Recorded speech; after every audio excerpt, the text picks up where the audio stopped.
seluler yang terjadi di membran dalam mitokondria dan juga berfungsi untuk menghasilkan ATP dengan efisiensi yang tinggi dan juga mengandalkan oksigen sebagai akseptor elektron. Selanjutnya kita akan masuk ke dalam proses transfer elektron. Yang pertama, kita lihat di kompleks 1, yang dimana disebut dengan NADH dehidrogenase. NADH dari siklus Krebs melepaskan elektron dan proton atau H+ sehingga menjadi NAD+. Elektron ditransfer ke kompleks 1 dan diteruskan ke molekul ubiquinon. Proses ini memompa proton H+ dari matriks ke ruang antarmembran. Kita beralih ke kompleks 2, yang dimana disebut dengan suksinase dehidrogenase.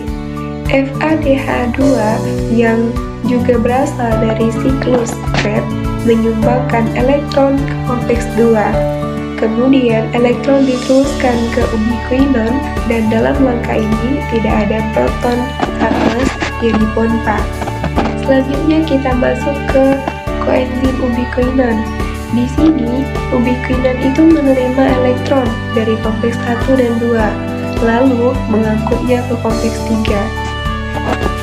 Di kompleks 3 atau disebut dengan sitosom BC1, elektron yang diterima di quinon diteruskan ke sitokrom C atau CYTC.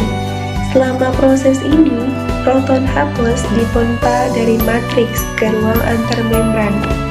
Di sitokrom C ini juga berfungsi sebagai molekul pembawa elektron yang bergerak di antara kompleks 3 dan kompleks 4. Selanjutnya kita beralih ke kompleks 4, yang dimana kompleks 4 ini biasanya disebut dengan sitokrom oksidase. Elektron dari sitokrom C digunakan untuk mengurangi oksigen dan air. Proses ini memompa lebih banyak proton ke ruang antarmembran. Ion H+ yang terkumpul di ruang antarmembran menciptakan gradien proton. Ion H+ juga kembali masuk ke matriks melalui enzim ATP sintase. Aliran ini juga menghasilkan energi untuk mengubah ADP dan fosfat PI menjadi ATP. Selanjutnya kita masuk ke signifikansi biologis. Yang pertama ada proses utama penghasil energi dalam sel. Proses yang dimaksud di sini adalah respirasi seluler yang merupakan cara utama sel menghasilkan energi ATP untuk menjalankan berbagai fungsi dalam tubuh. Yang kedua, oksigen sangat penting sebagai akseptor elektron terakhir.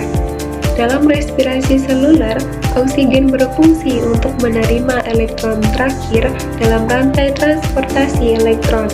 Tanpa oksigen, proses ini tidak bisa berlangsung dengan baik. Ketiga, gangguan dapat menyebabkan penyakit metabolik seperti lactic acidosis. Jika ada gangguan dalam proses respirasi seluler, salah satunya dapat menyebabkan lactic acidosis atau penumpukan asam laktat, yang merupakan kondisi yang berbahaya bagi tubuh karena mengganggu keseimbangan